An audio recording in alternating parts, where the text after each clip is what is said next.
Assalamualaikum warahmatullahi wabarakatuh.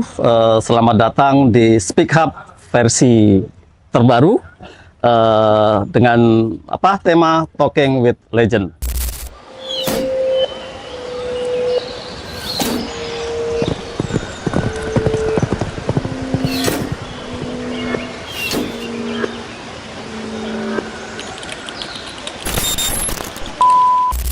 Sudah bersama saya sore hari ini.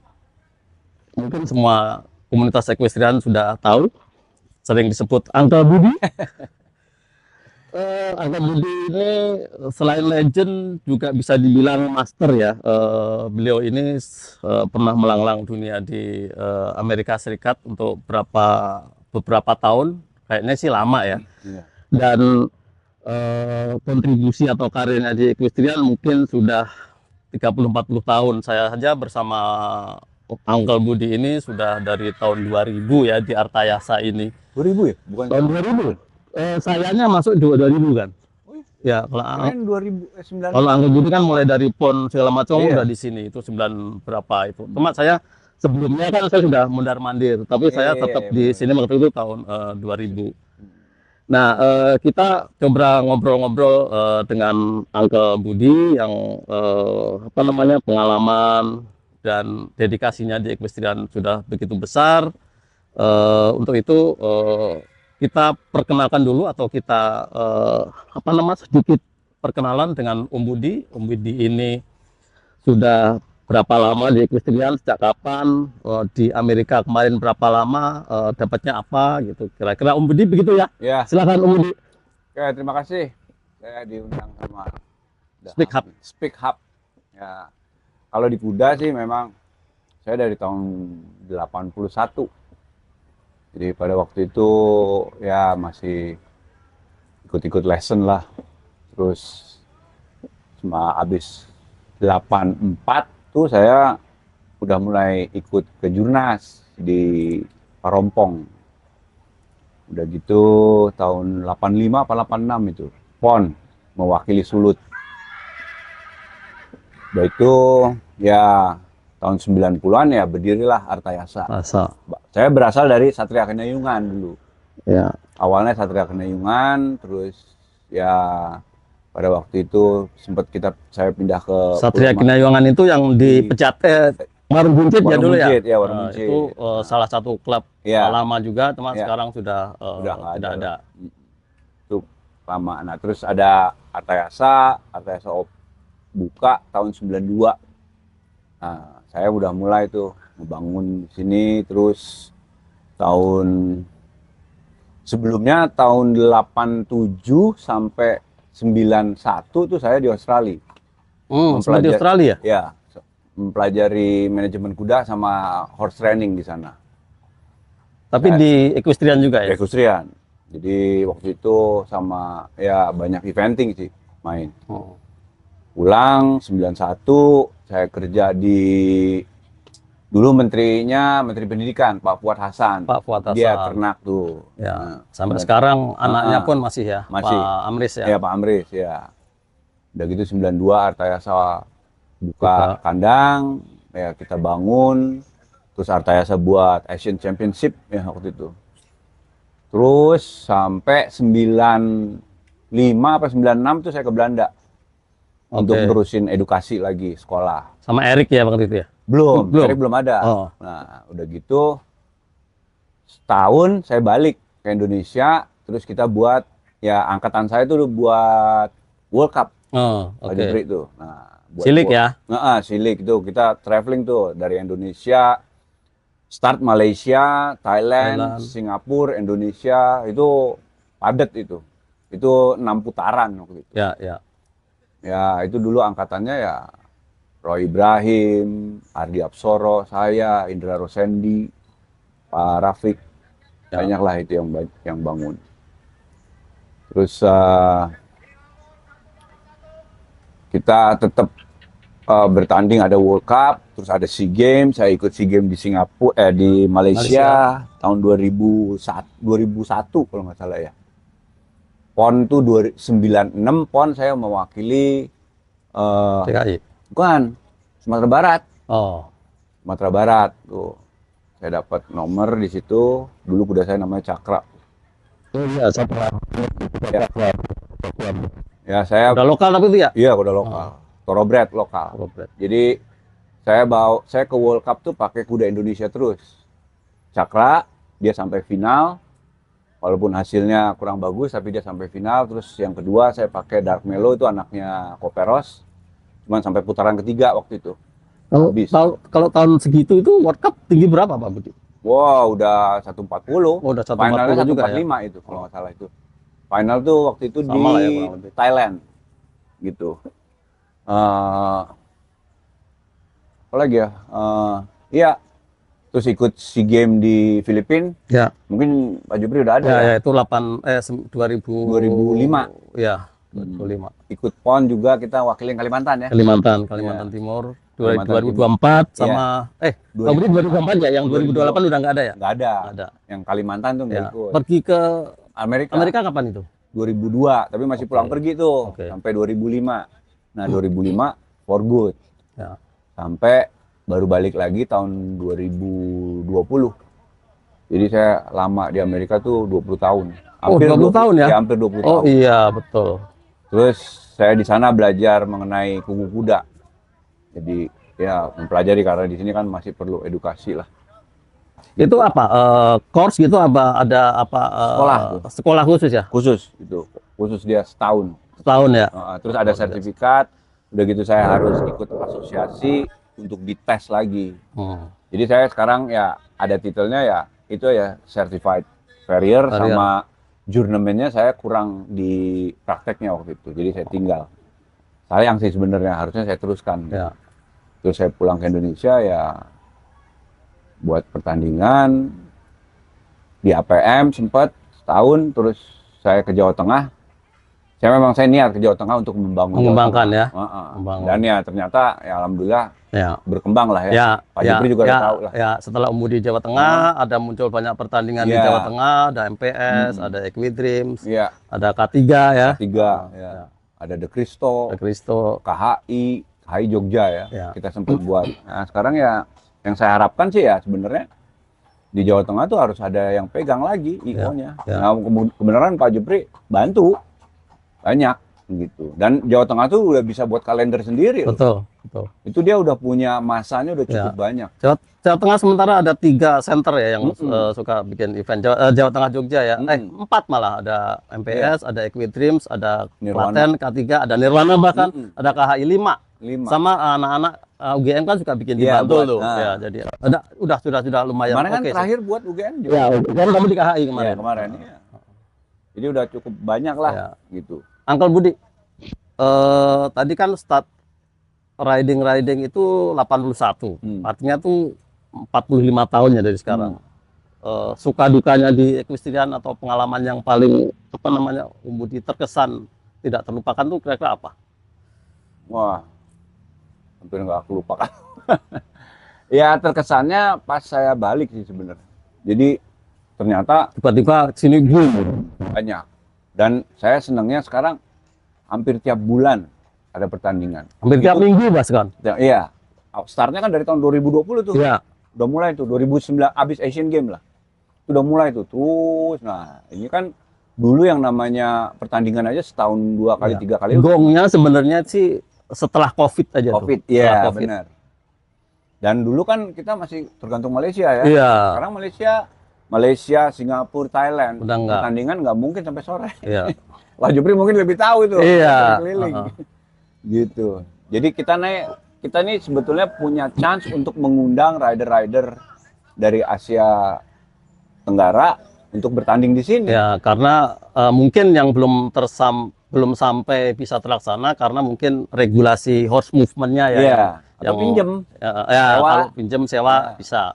Karena ya kuda-kuda di kita sekarang udah cukup banyak ya yang kelas-kelas tinggi. Hari ini aja 120 aja udah 25 kan. Iya.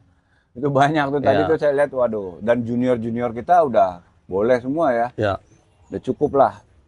Di 140 aja kita ada, kemarin terakhir 9 ya. Iya. Nah, itu kan udah cukup bagus. Ya. 130 banyak. 130 banyak, bisa belasan itu. Iya. 120 lebih lagi. Betul. Udah cukup aja loh, Pak Jopri juga banyak tahu lah itu Nah. semua. 26 tahun kalau dari Ya, ya, saya sendiri ya sudah 26 tahun lah dari tahun 2000 start benar-benar saya di equestrian ya. tapi ya untungnya Pak Jupri ini mau mendalami. Kalau dulu nggak mau mendalami ya, Ya cuma mungkin di stuck kantor ya, aja. iya. Ini mau mendalami kan, terus sampai jadi judge segala macem. Ya, saya mengharapkan sih yang generasi muda ini harus memikirkan untuk kedepannya gimana. Iya. Nah, Angga Budi, kalau kita bicara tentang duit ya, Hmm. harusnya di Amerika kan mungkin Budi penghasilannya bisa lebih Ya, dari di sini. Nah, apa yang keadaan atau keinginan apa yang Uncle Budi itu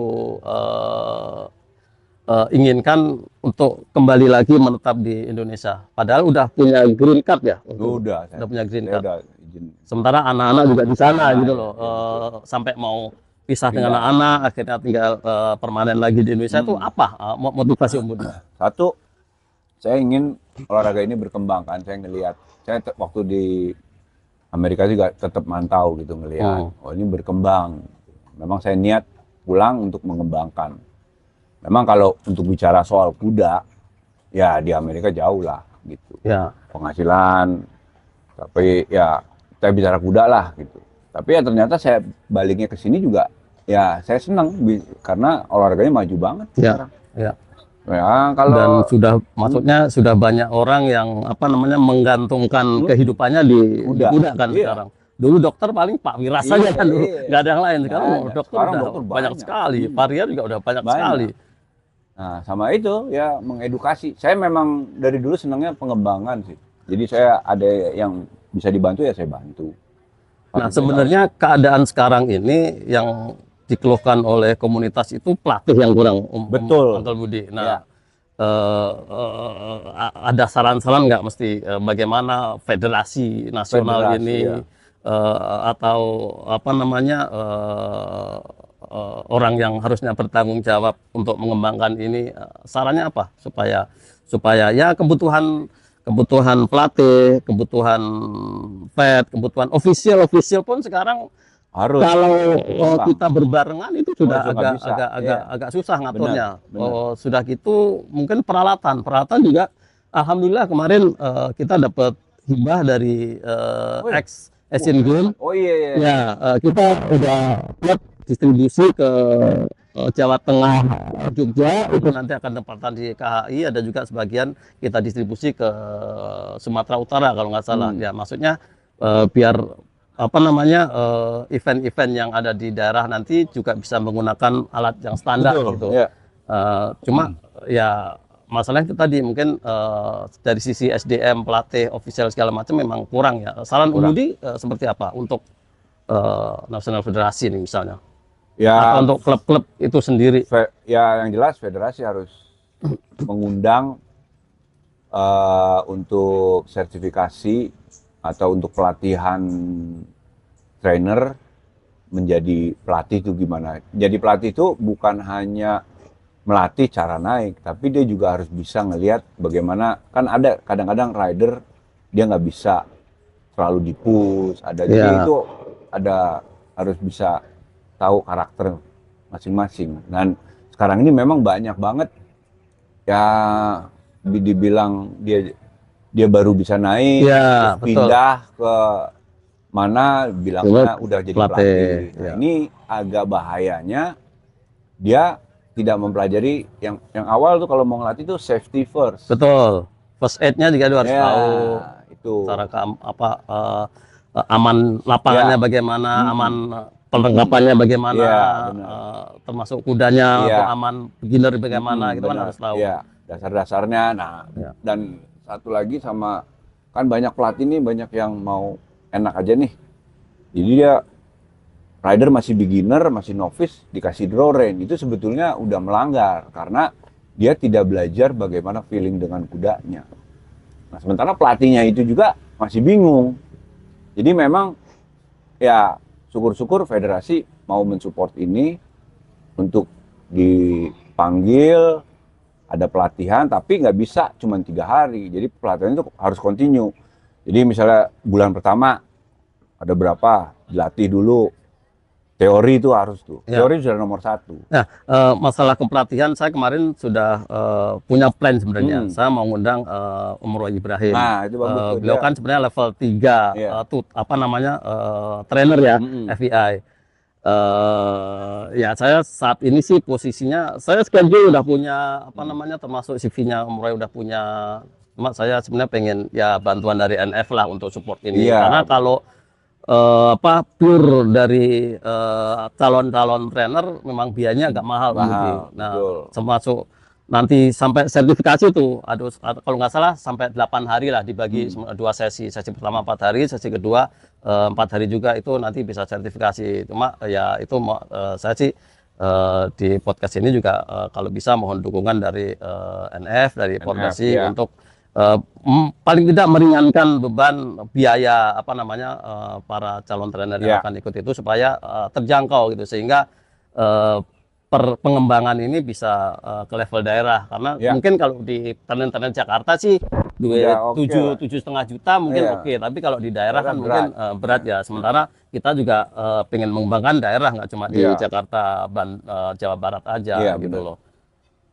Ya, moga-moga bisa itu. Itu penting sekali karena ini sekarang banyak riding club yang kecil-kecil dan dia punya pelatih, tapi pelatihnya sebetulnya belum paham banget dan kasihan ridernya. Jadi ridernya tuh belajar sesuatu yang seharusnya bukan seperti itu gitu. Nah, dan itu kan kalau ditanam terus-terusan kan jadi numbuh di otaknya gitu. Dan sebenarnya kesempatan para trainer untuk berkarir di luar negeri itu sangat terbuka. Cuma masalahnya mereka itu apa yang ditanya sertifikat CV-nya gimana gitu. Sementara mungkin 90% trainer yang ada di Indonesia sama sekali nggak ada sertifikat, termasuk para senior rider ya. Maaf mungkin hanya beberapa gelintir orang aja yang punya sertifikat gitu loh. Makanya untuk membantu mereka ya ini memang perlu sih gitu. Perlu itu. Itu penting sekali tuh. Terus ya yang lainnya ya seperti apa lagi ya? Ya kalau peraturan pertandingan orang-orang sudah tahu. Ya, sudah hampir tahu lah karena kita sudah mulai sudah mulai NF nih kan. Mesti Pak Jupri mesti ada national rule. Betul. Itu yang harus dibangun tuh sekarang. Ya. Saya sama teman-teman, sama Tiara, sama Paulus juga lagi godok itu minimal jumping dulu ini karena jumping yang rame ya. Minimal mengiringi lah rule-nya yang ada di FEI, cuma enggak karena 100% FEI itu kadang-kadang dendanya itu terlalu gila ya. Sekarang sih dia money oriented gitu. Kita insya Allah nanti 2027 awal mudah-mudahan national rule untuk jumping sudah ada ya. Kita pelan-pelan. Itu bagus tuh. Iya. Itu penting sekali soalnya. Dan itu harus trainer-trainer harus tahu tuh, harus baca tuh. Iya. Itu penting. Karena yang FEI aja kadang-kadang mereka nggak tahu kok gitu. Dan pengumuman segala. Ya itu, saya sih di kuda, ya jelas kalau di kuda memang saya dibilang ya udah seumur hidup saya. Iya ya udah mungkin udah 4/5 hidupnya udah di kuda ya, udah 45 tahun gitu loh. Sementara Budi sekarang berapa? Enggak, 58. Oh, udah 58. Dari kecil dia berarti. Dari SD dia udah. Iya memang udah naik kuda. Mungkin kelas 2 atau kelas 3 udah mainnya di kandang. Makanya ya nggak heran kalau jiwanya memang ada di kuda gitu. Saya nggak pernah nekunin bidang yang lain. Ya kalau ada olahraga kayak badminton, anak-anak zaman sekarang suka padel, zaman dulu kan badminton, itu jarang, paling nonton. Kemudian kan di Amerika udah lama ya, pasti juga sering datang ke event-event atau show besar gitu. Jujur sebagai salah satu IO juga di Indonesia ini kesulitannya adalah mencari sponsor. Nah, kira-kira dari Amerika apa yang bisa diadop oleh kita IO ini untuk guide sponsor? Sebetulnya kalau saran saya untuk federasi, itu federasi yang mencari sponsor. Nah, seperti misalnya jadi serinya ada ya, PKP ada, setahun apa gitu ya. Jadi nggak peduli itu tempat siapa, federasi ada dana langsung plek. Dia yang nyari tuh, ntar dia buat, dia muter. Nah di sana ada namanya, aduh saya lupa tuh. Itu dia selalu buat show, itu show A namanya. Show A itu paling Kelas A gitu ya, grade-nya paling tinggi ya. paling tinggi. Nah setiap dia buat show A itu dia pasti orang udah tahu. Gitu. Ini organizer internasional gitu. Tapi ya tetap ya ada di IO juga mencari sponsor tapi dapat dukungan dari Ya. si federasi. Ya.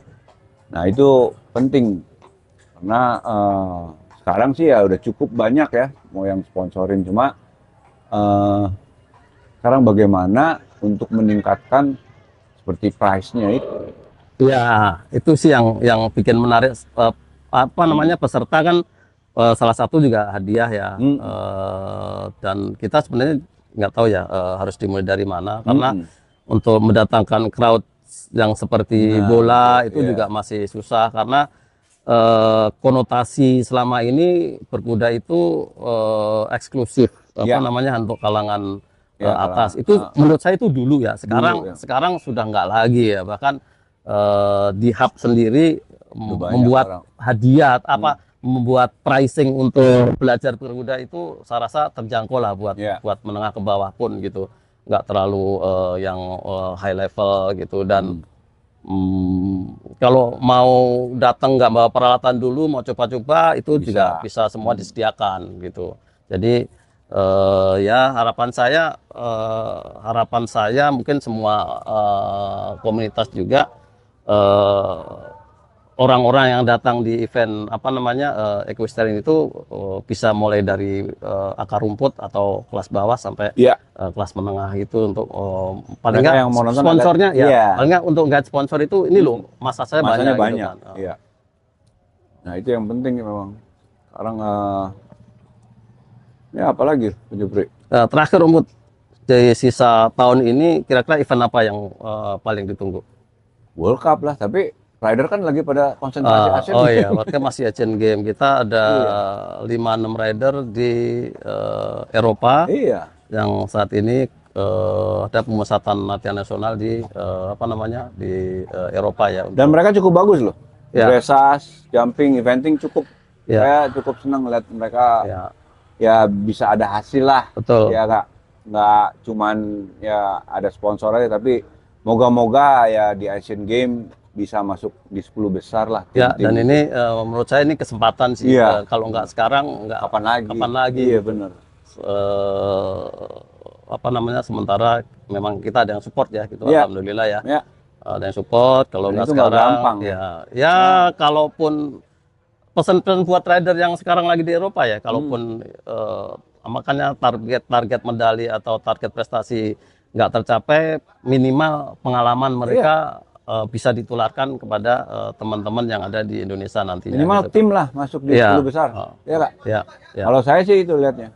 Kalau tim sih insya Allah ya bisa masuk di 10 besar aja. Itu udah sesuatu banget. Kan Asian Games yang saya lihat di sini kan agak berat waktu itu ya. Walaupun individu masuk ya sampai final. Cuman itu kan cuman dressage, jumping. Eventing habis waktu itu. Eventing. Iya waktu itu kan rider jatuh 2 apa. Tapi ya moga-moga ini paling nggak 10 besar lah saya melihat, dan ya cukup seneng lah. Iya. Itu kemajuannya jauh loh, jauh banget loh. Betul. Iya. Itu nggak sembarangan tuh. Susah tuh, gila ngirim. Susah. Yang susah duitnya sih.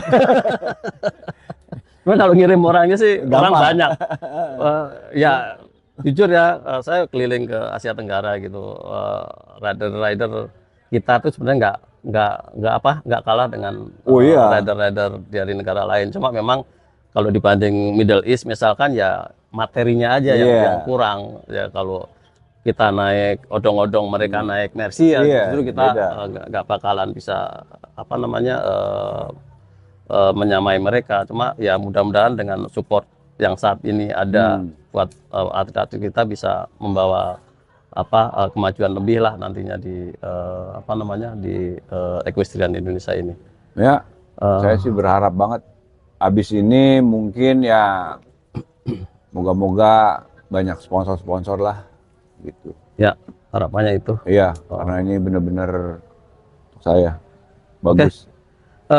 Angga Budi, terima kasih sudah datang di Speak Hub. Ya, terima kasih saya juga. Kita memang lagi ada program Talking with Legend. Mungkin nanti saya akan mengundang yang lain untuk sharing pengalamannya atau gimana untuk memajukan equestrian di Indonesia ini. Terima kasih, Angga Budi. Masih ya. Assalamualaikum warahmatullahi wabarakatuh. Sampai jumpa lagi.